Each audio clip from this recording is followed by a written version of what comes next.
You know those times in life where you get presented with the most amazing opportunity and you know that you have to take it, and it turns out to be even more than you could have ever imagined? That's exactly what this was. So I'm going to be living in a Maasai village for the next 2 weeks. I am in the internal region of Tanzania in the Tanga area. This is the first time they've invited a foreigner to come and stay, and I'm actually staying with a family on a plot of land where 5 or 6 members of their families have houses. And I've always been so fascinated with the Maasai culture. They've really kept their traditions strong over the years, and I'm really looking forward to immersing myself in it and getting to know them and the community and getting to know more of their culture.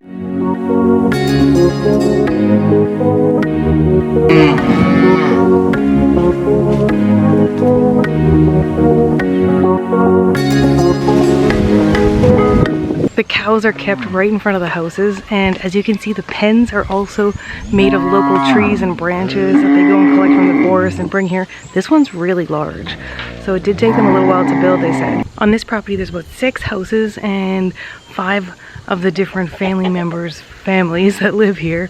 So it's really cool that all the families live together, they work together, and even though they live so close together, you still don't always see everyone every day because everyone still goes about their lives. It's really interesting.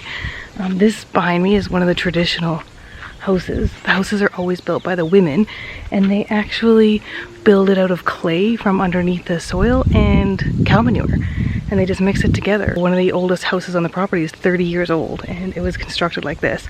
And they said in order to get the grass for the roof, they have to really go far into the forest, into the jungle, and carry it all back. But I think they're pretty amazing. I think the layout is so interesting in here because they have the kitchen right beside the bed. They do all the cooking on the fire in here, and it has this amazing smell of campfire. I love that smell. It just brings back so many childhood memories, but I just love how warm it keeps the place. And also when you cook in here, that smoke helps keep away the bugs, so it serves a lot of purposes. This is the traditional Maasai bed. Underneath here we have some hay, some of these sticks, and this is the skin from the cow, and that's what they sleep on. And then they also have their traditional walls here.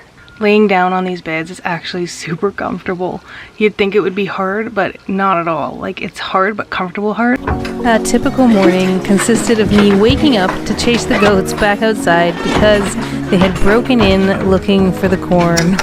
But after I got them out, it was then the chickens that were trying to get in. Then it was time for chai. There's no breakfast eaten in the village. Everyone just has chai and fresh milk. And after that, it is time to let the cows out for the day to go graze.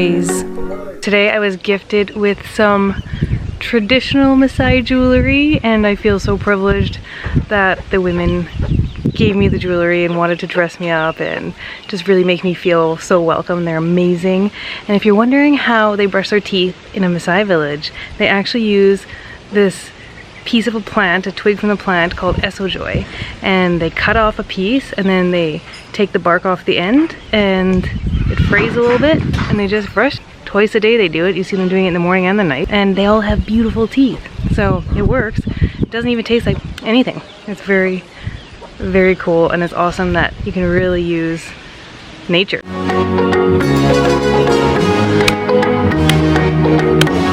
I'm with Angelina, and she's cooking lunch, and it's so nice. It's so toasty in here. She makes the most amazing things on the fire. She never lets me help because they're very, very hospitable, but I can sit in here and just visit for a little bit.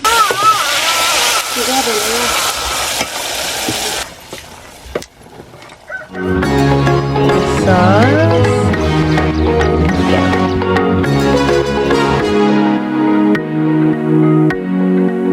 The diet here is actually primarily vegetarian, and they do eat meat, but only on special occasions or maybe if they go to the market, then they would have meat, but otherwise they don't slaughter animals daily because animals here are currency. The women eat with the women and the men eat with the men. So if the women are inside the house and the door is like halfway open and it's lunchtime, you don't open the door because they like to eat in privacy. Since I'm a guest, I've got to eat with the women and I've also eaten with the men. A unique perspective of both sides.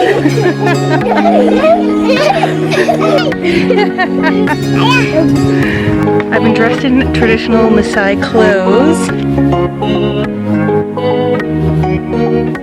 We're going down to the watering hole to get some water. In Swahili, it's maji. I think this is the first time they've ever seen. This is the first time they've ever seen a Mzungu Maasai going down to get water. So everyone's having so much fun with this and lots of people are getting good laughs this morning. Here's our donkey. How do you say donkey in Maasai? Usigiria. Usigiria. It's difficult. Okay. Usigiria. Donkey in Maasai. That watering hole that we were just at is only for animals. So that's where they bring the cows and the goats and the donkeys, all just to have a little sip of water. Everything's very structured here. So even where we're going to get the water for us from the watering hole, no one's allowed to swim there.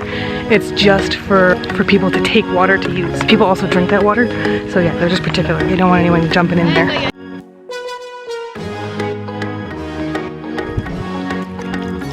I was instructed to take this bucket of water from the watering hole and this bar of soap and come and have a bath. And they took me to this little spot here in the bushes and I'm supposed to take off all my clothes and have a quick bath. A little shy because I'm not sure if anyone's gonna come walking through here because I can hear people. But I'll do what I was instructed to do and get it all clean.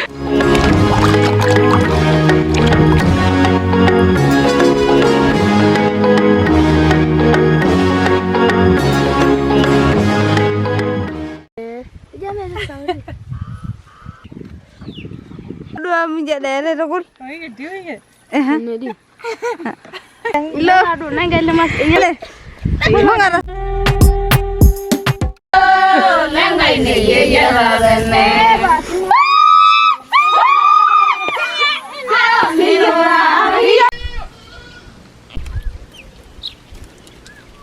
I do have an outhouse in the backyard here, and again it is made out of that traditional material from the clay and then the cow manure, and I just put a little tarp here.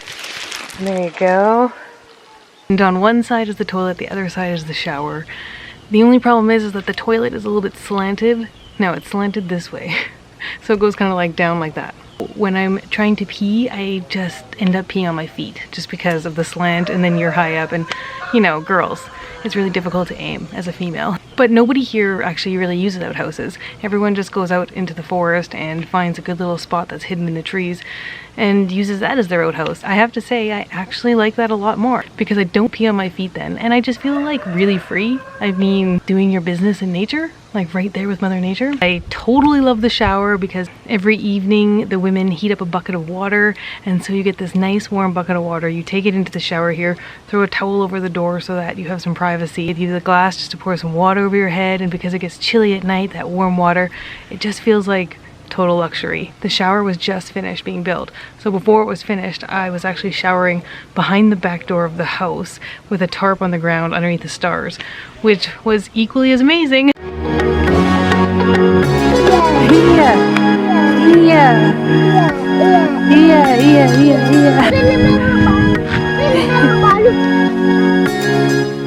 Every afternoon we get chai for tea time, and it's so spicy and it's so delicious. I love the chai.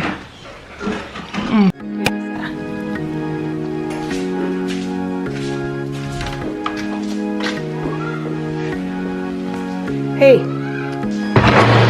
what are you doing here? Hey. Yes, let's go this way. This way. Yeah. Right. Out the door. Out the door. No. Not to the corner. Come on. Out. Tumble. Let me just show you the reality of living in the jungle. Yes, these are my dirty feet. incredibly dirty. These are the bug bites I got, and I don't know what kind of bug. Yep, that. Incredibly itchy, waking me up at night. I think it's a mite bite. Definitely not mosquito. Can't be totally sure. And then today I bit the dust, which is quite funny because I don't fall down very often, but I literally was walking down a hill and I totally bit the dust. And then this happened. Ripped my favorite pants. Had a good dirty scrape in my knee that I need to clean later. So far I've just sprayed some alcohol on it, which was really painful. But you know what? This is the life. This is the life.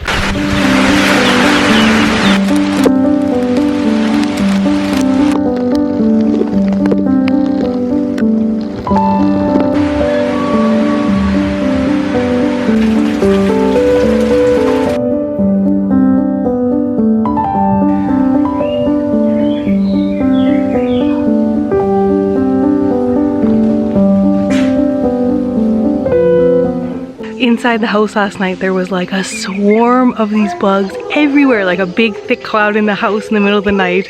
It was insane. And now you come out in the morning and there's just like carcasses of dead bugs all over the place.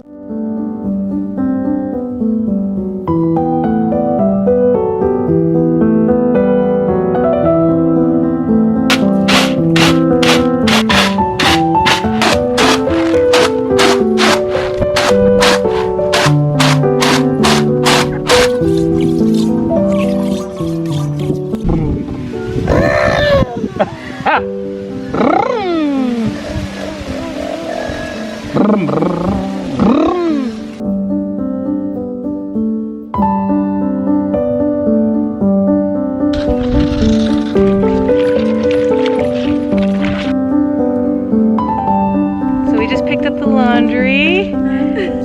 Jumbo, Jumbo, Jumbo. I think it's so interesting how every culture has their own take on what beauty is and what makes people beautiful, and in this culture it's no different. Here the women shave off their heads and even their eyebrows. They keep it super natural. Everything they use is straight from nature and it really keeps them connected, and I just think it's so amazing. The women here are absolutely stunning, and well, the Maasai people in general are very beautiful people. I just love how beauty is defined so differently in every culture in the world, and I've come to have even another greater appreciation.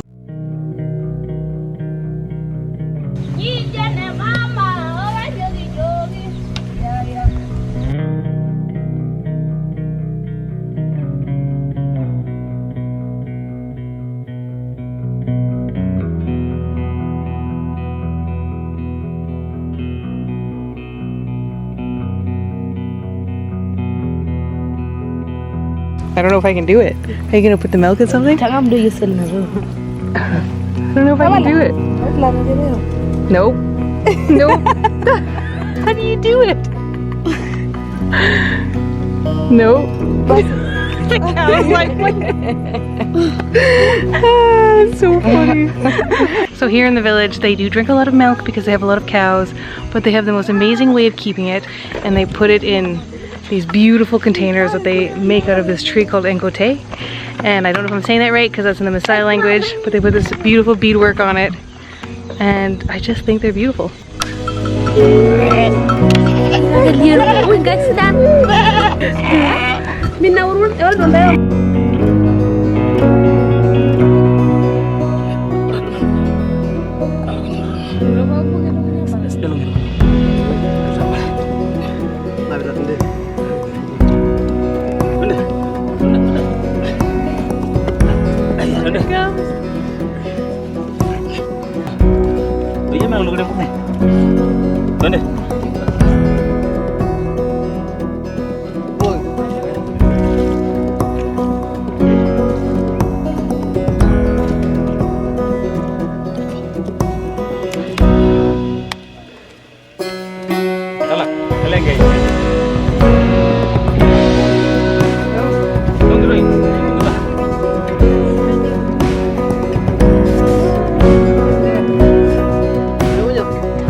Got a little bit of baby pee on me.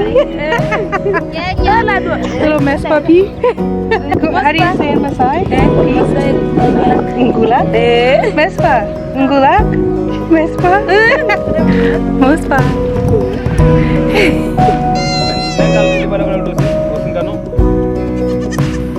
You're so cute.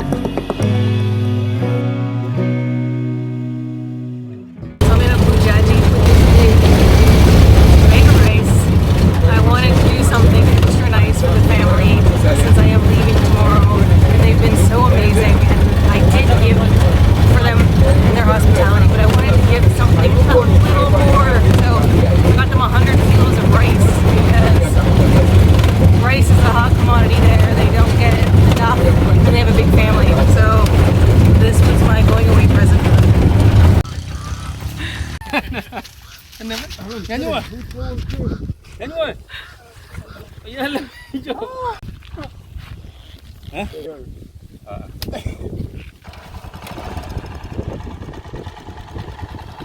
The rice was the best parting gift ever. They've never in their life seen that much rice, and the kids were jumping on it and playing on it, and the women actually hugged me and said thank you so much. And in their culture, they don't really hug. So the fact that they hugged me, they were just so grateful for that gift, and you don't even know how good that felt to be able to give like the cherry on top of my gratitude, because leave them with something that they can use and something that they really need. It's really hard for me to believe that tomorrow I leave this incredible place. The last couple weeks have been just so many things. It's hard for me to sum up into words, but I feel like it was such a privilege for me to be here and experience this culture. I've got to be immersed in some of the most beautiful people I've ever met in my entire life. And in a world right now that is portrayed as so scary and everyone's afraid of each other and just, you know, this whole year's just been crazy. This was like, to me, it felt like I got straight back to reality and straight back to what's important in life. And I'm never gonna forget the Maasai people. They are just some of the most amazing people you'll ever meet in your life. They're so warm, welcoming, hospitable, happy, some of the most pure people I've ever met in my life. I am very sad to be leaving. I am so grateful that I've had this experience and I've been able to share with them. I'm gonna take a lot of what I've learned about life from them with me for the rest of my life. And that's a pretty amazing thing.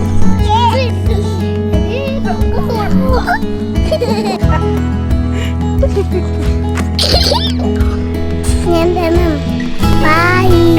Bye. Bye. Bye. Bye. Bye. Bye. Bye. Bye.